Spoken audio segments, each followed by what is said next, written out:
friend Stan Goff had produced a documentary which I saw a couple of years ago, and that kind of inspired me to want to have a documentary about my life too.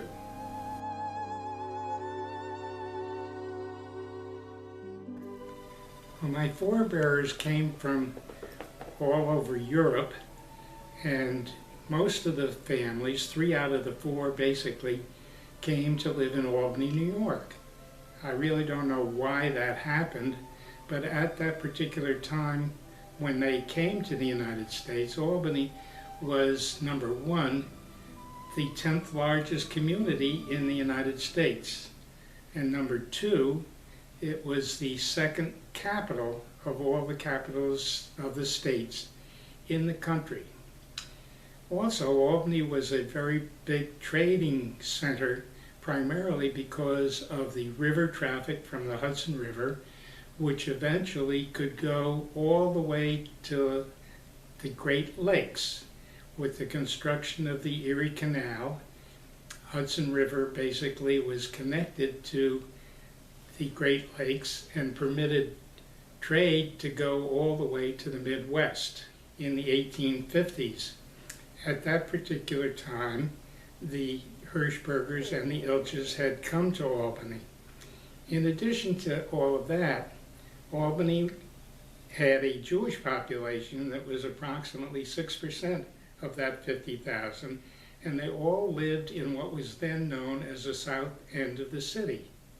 The south end of the city eventually came under the hammer, so to speak, of Nelson Rockefeller when he was governor of New York. When he was governor of New York, the state constructed what is presently known as the Empire State Mall. That mall is constructed on the site where many of the Jewish families lived in the so-called south end of Albany. So there was no way for me or anybody to go back to find the family homes that existed for the Ilches and the Hirschbergers back in those days.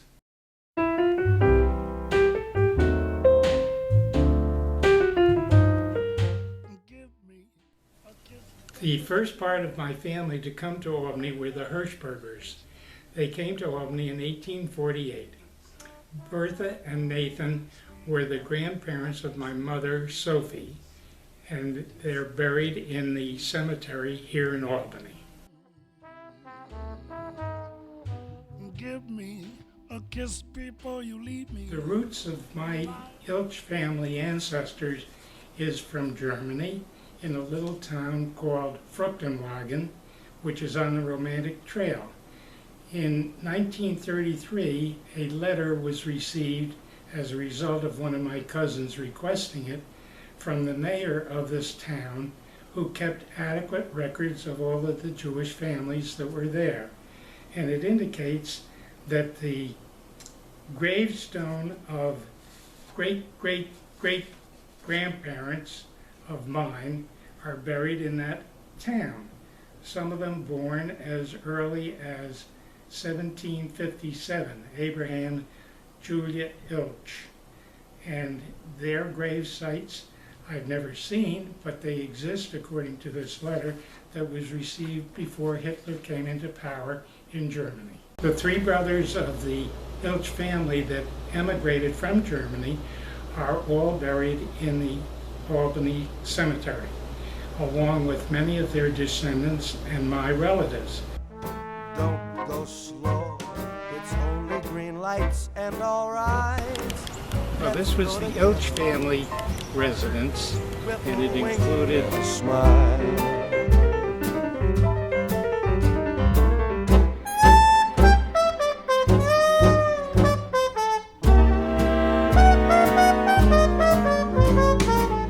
Have a dream and cut it to fit.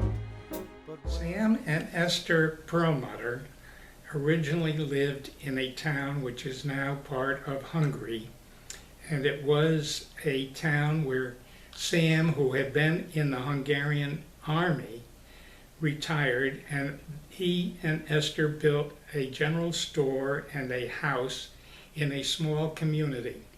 They had 8 or 9 children in that area, and then in 1884, the whole family picked up sticks from Hungary and moved to the United States. They located in New York City, and Sam had accumulated enough wealth at that time so that he could be a stay-at-home dad with all of his children. The children included my grandmother, Sadie Pearl. Sam Schwartz came to Albany, New York when he was about 20 or 21 years old.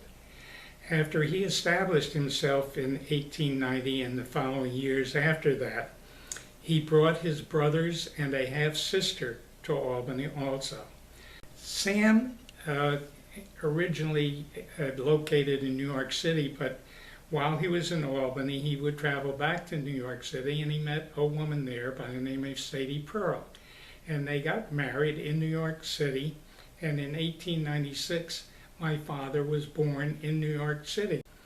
And in 1900, my Uncle Morty was born in Albany, New York. So the Albany connection continued after approximately 1895, 96, somewhere around there, when Sam and Sadie did take up residency in Albany.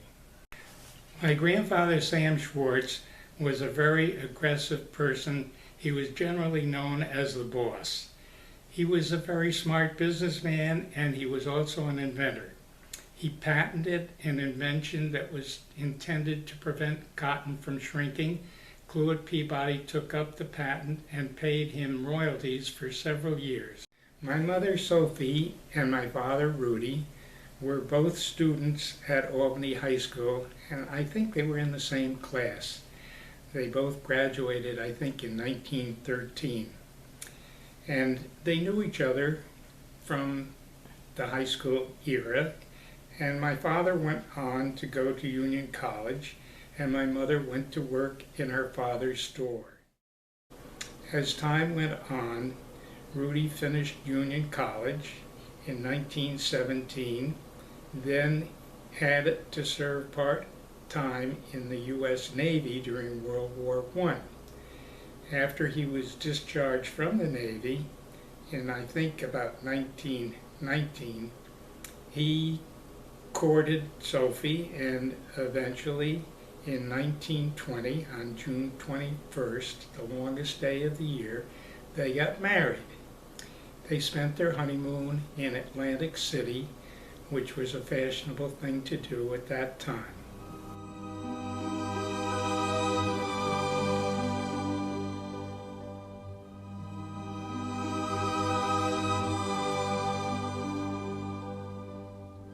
And now the purple dusk of twilight time steals across the meadows of my heart.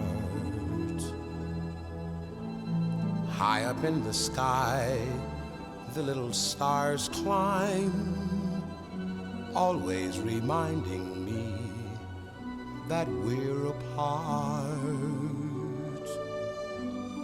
You wander down the lane and far away,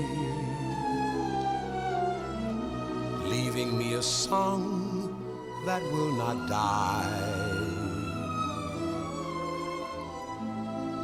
Love is now the stardust of yesterday. Uncle Morty was like a brother to me, even though he was considerably older.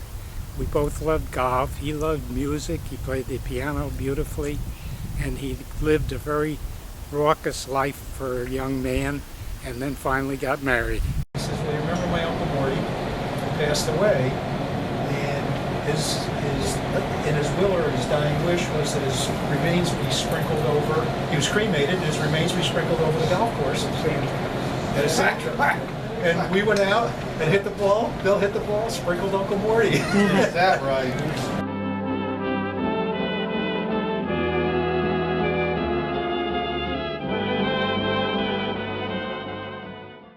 In about the 1916 era, the Ilch family moved from South Pine Avenue to Myrtle Avenue. They had constructed a large house there, and that house now is divided into 4 individual apartments. The house at the time they lived there contained my grandmother and grandfather, their son Maurice Ilch, their daughter Sophie Ilch, my mother, and when she got married, Rudy Schwartz, and when I was born, me.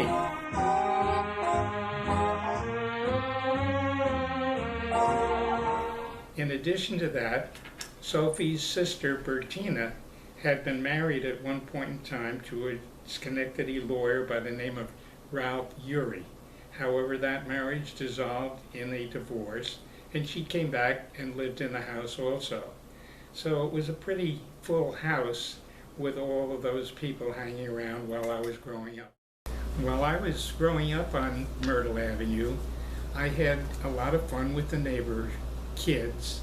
We used to play out in the street, and we used to play stoop ball by throwing a ball against the stoop and trying to catch it and pretending we were baseball players in the big leagues and reciting names like Ruth and Gehrig and all of the other famous athletes at that time.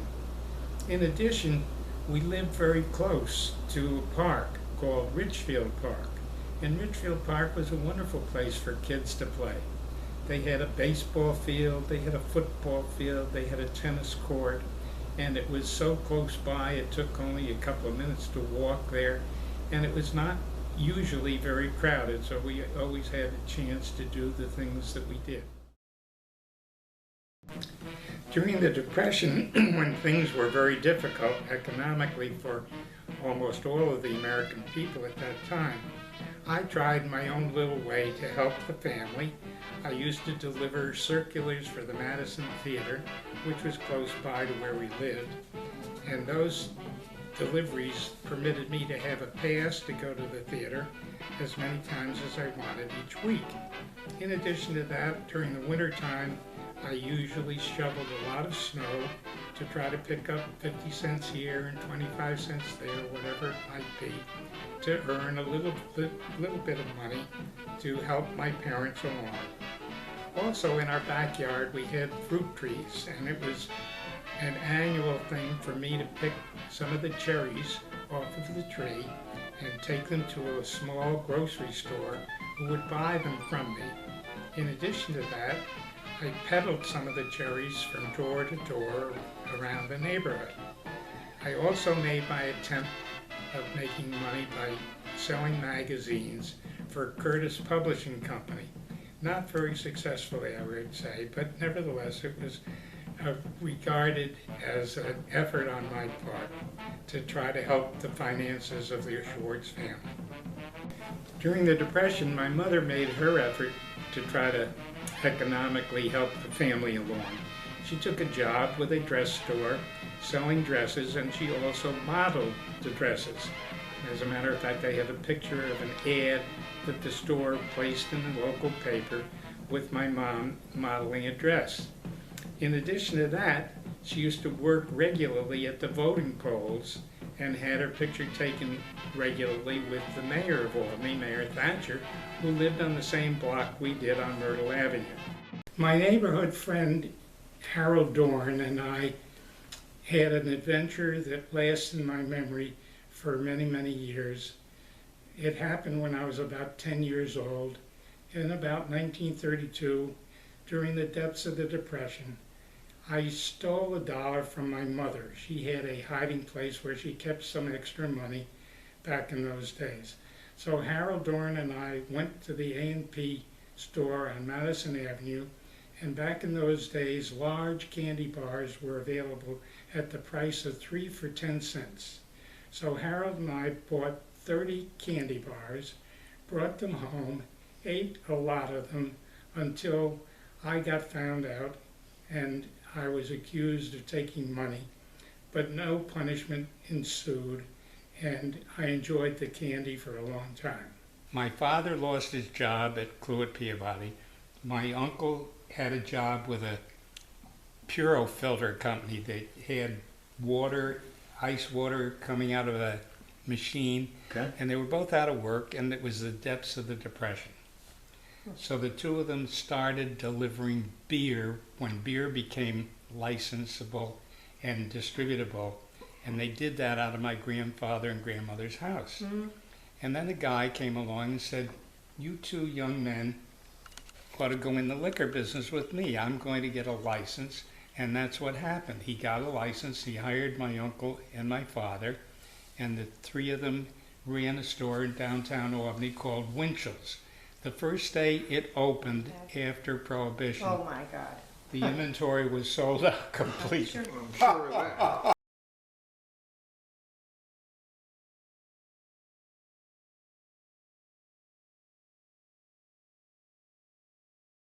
My childhood education was all taken care of by the Albany Academy, a school that was established 200 years ago. When I joined the Academy in 1928, I was one of the 10 or 12 students who finished the entire course through graduation. My experiences there were varied. I had some happy moments and some unhappy moments. There was one kid in my class who was bigger than I was. He was stronger than I was. I was a little kid. And he beat me up and called me a dirty Jew, and I didn't like that at all. It's a lifetime experience that I truly am unhappy about. And yet there were other occasions when I had friends and fellowship with the students that I was in attendance with, and generally I had a good time. In 1940, I graduated from the Albany Academy and took a summer job in Albany and was allowed to enter NYU in September. When I went down there, I immediately started sleeping and eating at the ZBT fraternity. I lived there for most of the first semester, became a pledge to ZBT, and joined the fraternity. From there on, I continued my studies in accounting and became ultimately the president of the fraternity and gathered a great friend, Bernie Moncharge, who unfortunately died at the age of 39. Eventually, of course, I had to be in the Army. I was in the ROTC at college, and they became activated as part of the regular Army, and my Army career started. So during the World War II, I had to serve in the Army, and I was in France. I landed in Normandy in D-Day plus 20, and it was a pretty hot beach at that particular point in time. And I was a member of the 90th Infantry Division. And after a little while, the beachhead was expanded from where it was in Normandy, and our troops enveloped the German troops and were able to move through France pretty readily. So from June and July and August, the fighting got a little bit easier.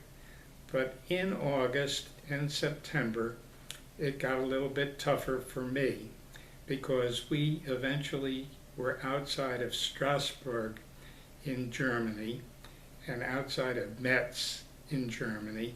We never got to Germany, but at that particular time, on September 14th, a shell came down. I was in a foxhole and I was wounded.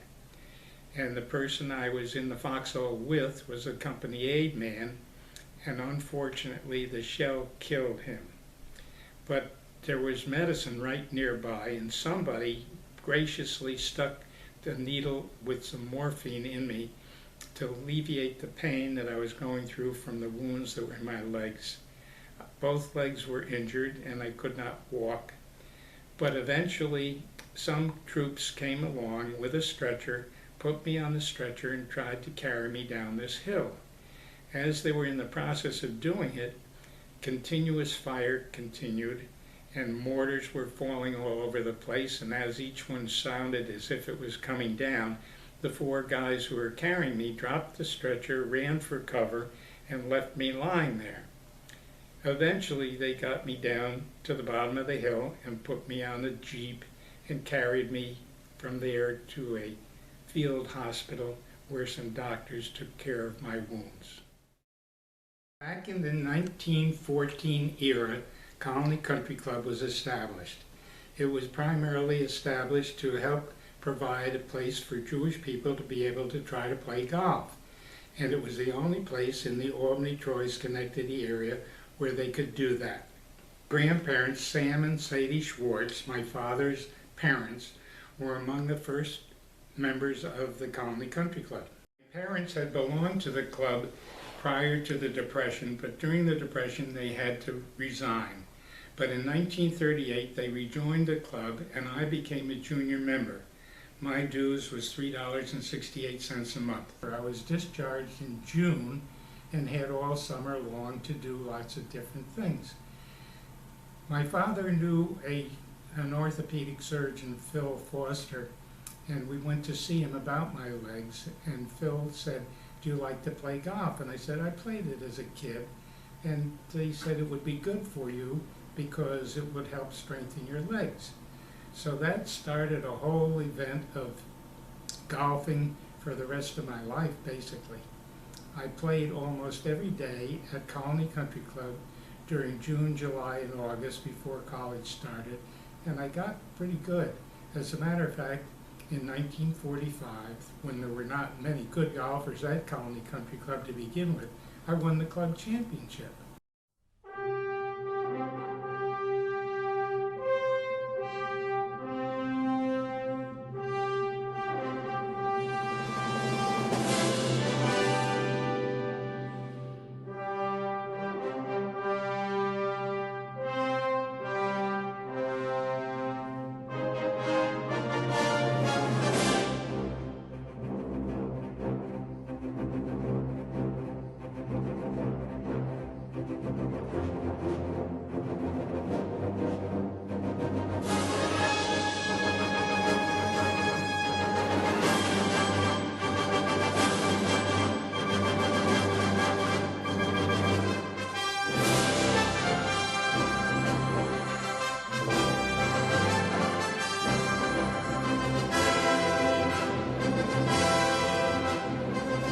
That's the third green, and I got my first hole-in-one on that hole about 50 years ago.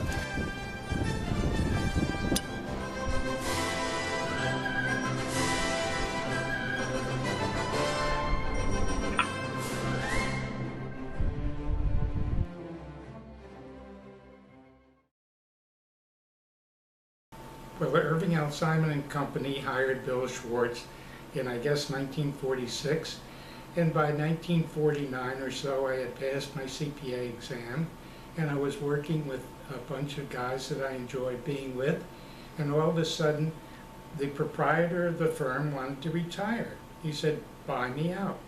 So four of us, Sal Shea, George Lutz, John King, and myself, bought out Irving Simon over a period of time, and we changed the name of the firm to Shea, Lutz, Schwartz & King.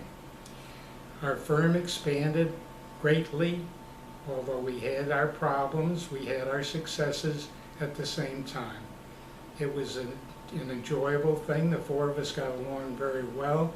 The firm grew and grew and grew. When Emily and I decided to revisit Albany in the year 2014, we decided that we should try to get together with some of the people I knew there.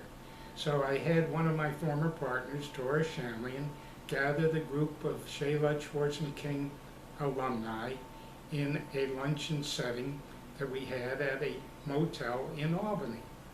And that was a great affair as far as I was concerned, seeing people I hadn't seen in many years and enjoying people that I had worked with.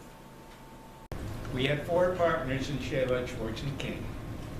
Sal Shea was the working partner, John King was the eating partner, George Lutz was the drinking partner, and I was the golfer. As the firm expanded, it became more and more difficult to get good help, and the accounting profession was running into one problem or another, and we were thinking about our retirement, that is George, Sal, John, myself, and we decided that we would merge in with Coopers and Lybrand when they offered us that opportunity.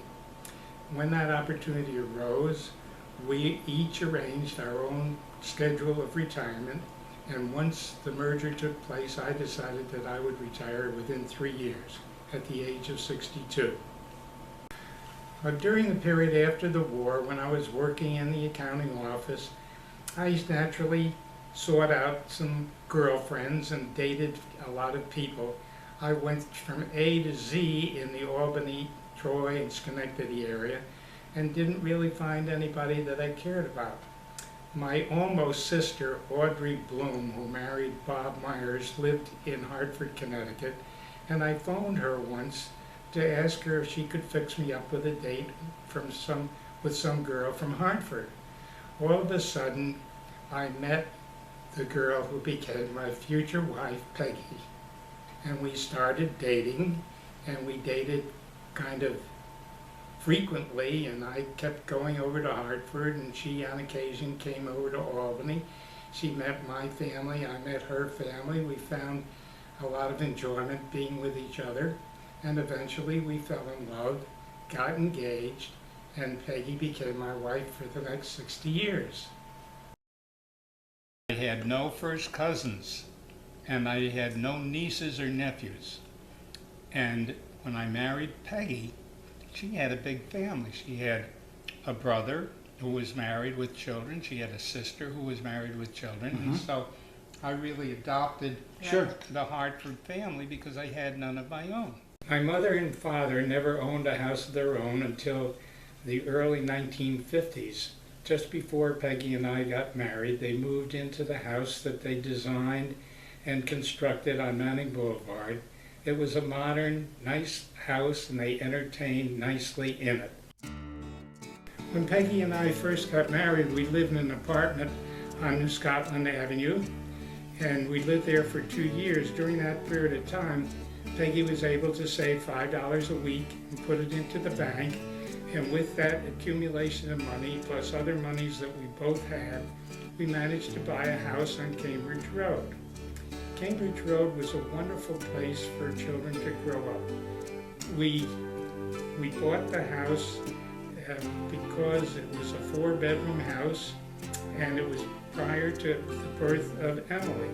But she came shortly after we moved in, and both Emily and Jeff played in the boulevard area of the street, which was quite wide, very grassy, tree-laden area that was very conducive for kids, especially during the nice weather. In addition to that, in our backyard we had a little bit of a hill, and as the kids got older, we used that hill to help learn how to ski. Our very good friends Sid and Sue Stein, in 1965 or so, moved into a new area that was being developed by a developer who was building several houses. When we went out to visit Sid and Sue, we saw a house under construction that Peggy and I both loved. It was a wonderful house as far as we were concerned. We looked at it, eventually we bought the house, made a few changes in the general construction, and then we moved into it in 1966. While we were living in Newell Court, Peggy and I entertained my entire family, what there was of it, and we would always have guests for Thanksgiving and Christmas and other holidays or birthdays or anniversaries. We were party givers, and we enjoyed entertaining the family and our friends who came to visit us at that time.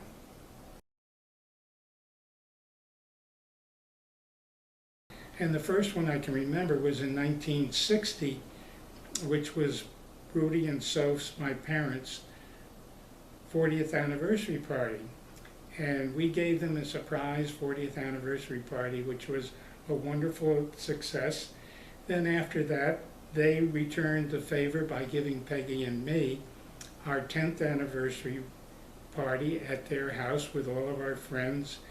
And subsequently, Peggy gave me a birthday party for my 50th birthday and for my 60th birthday and for my 70th birthday. And we also had parties for our anniversaries. Going backwards, we had one down in Palm Desert for our 50th. We had one for our 40th. During the earliest period of my meeting Peggy, her mother told me that Peggy was perfect, and Peggy was. She was the sweetest person I ever got to know in my entire life. And she was charming, she was smart, she was able to maintain a household beautifully, she entertained beautifully, she made everybody she met happy. And Peggy was very smart. She read lots of books. She read a book a week. She did crossword puzzles, and she was very active in areas outside of the family. She was active in the Albany Boys and Girls Club, and she was a vice president of the auxiliary there. She was very active at hospitals, reading to children and taking care of them as best she could while they were in the hospital. She did many club shows by writing parodies to songs. She used to write songs for friends who had anniversaries or birthdays. She was a lyricist. She played the piano. She was extremely talented in every way. In 1980, there was an independent candidate by the name of John Anderson, who was a third-party candidate running against Governor Reagan and at that time President Carter.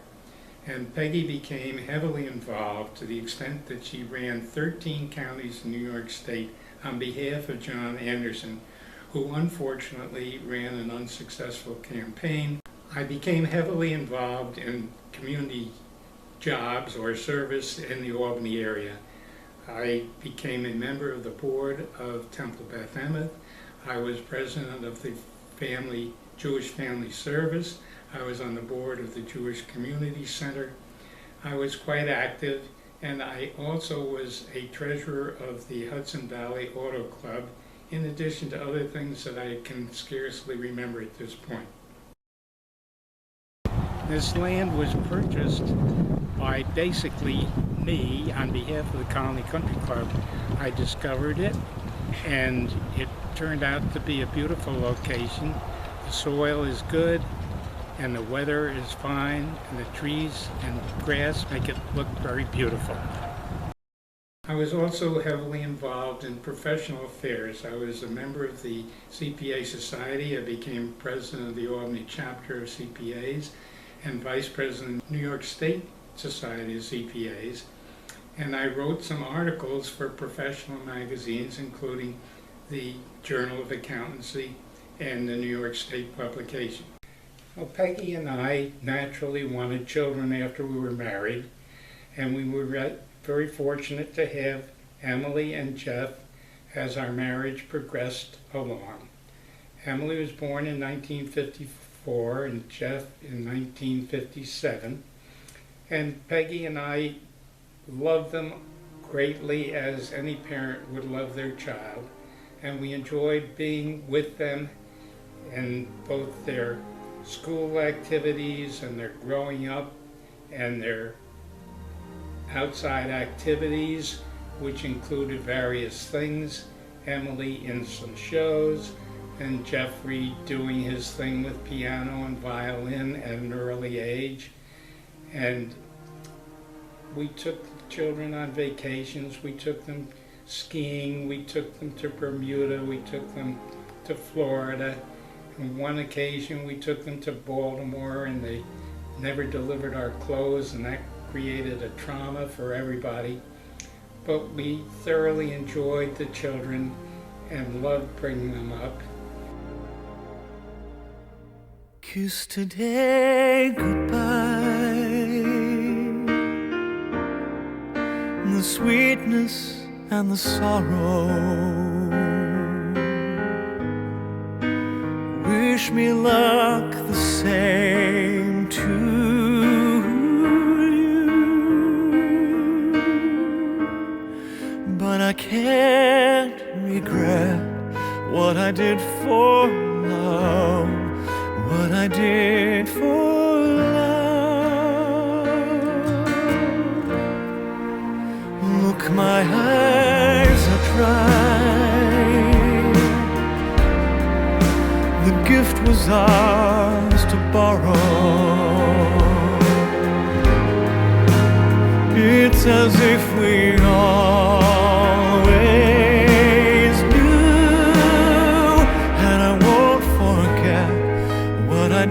for love, what I did for love.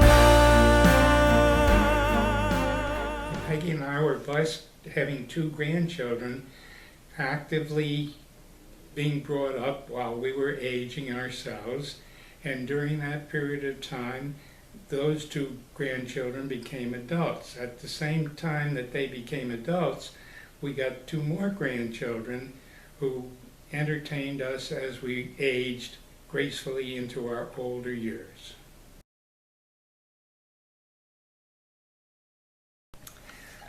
My great-uncle Julius Ilch was a lawyer who became a very prominent person in Albany. He became a judge in Albany. He was elected to a municipal court and served a couple of terms as the justice in Albany. In addition to his position as a judge, he was elected to the board of trustees of the bank, which was now presently Key Bank, and he was also a member of the board of Memorial Hospital, and he was a famous man in the community. Rudy's first cousins, born of his father's brother, Yeno, lived in New York City, and I never really got to know them until later in life. But Yeno had 2 daughters, one of whom was Evelyn, who became a very famous person in the United States, actually. She got married 3 times, the first time to a puppeteer by the name of Bill Baird, who was on television, the second time to an Arctic explorer who eventually taught at Dartmouth College, and finally to an heir to a huge fortune who happened to be a professor at the University of Chicago, and he owned a lot of original Picasso and Monet printings, and they had a wonderful life together, and their best friends were Mark and Yaya Chagall. Her sister, Julie, left the family home and went into show business. She was actually a Ziegfeld girl and changed her name from Julie Schwartz to Julie Jenner. When my father had his liquor store, he had hired a manager whose name was Bob Langer Sr., and Bob Langer Sr. had a son. Well, Bob Langer's son was Bob Langer Jr., and he became a famous person. He was a university professor at MIT. He invented so many things, it's hard to tell all of them, but I believe he has more than 300 US patents at this point. We met Bob and his mother in Boston while we were on our trip back to Albany. Bob was mentioned in Time magazine a few years ago as being one of the 100 greatest scientists of our time.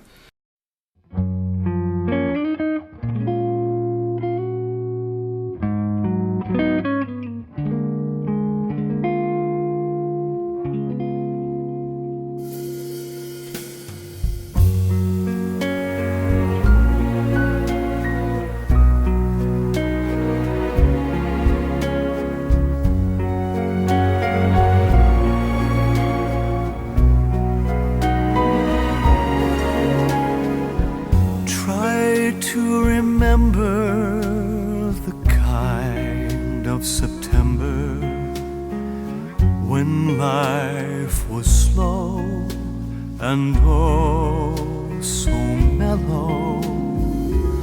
Try to remember the kind of September when grass was green and grain so yellow. Try to remember the kind of September when you were a young and callow fellow. Try to remember, and if you remember, then follow.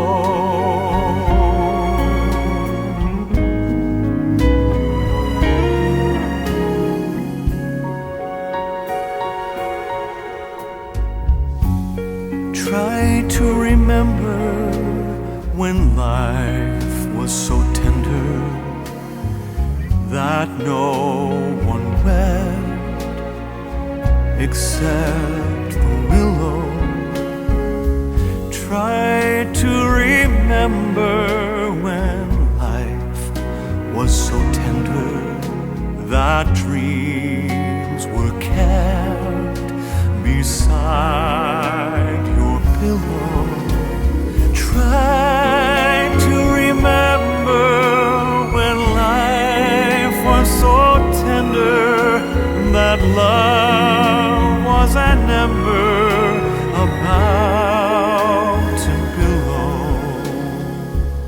Try to remember, and if you remember, then follow.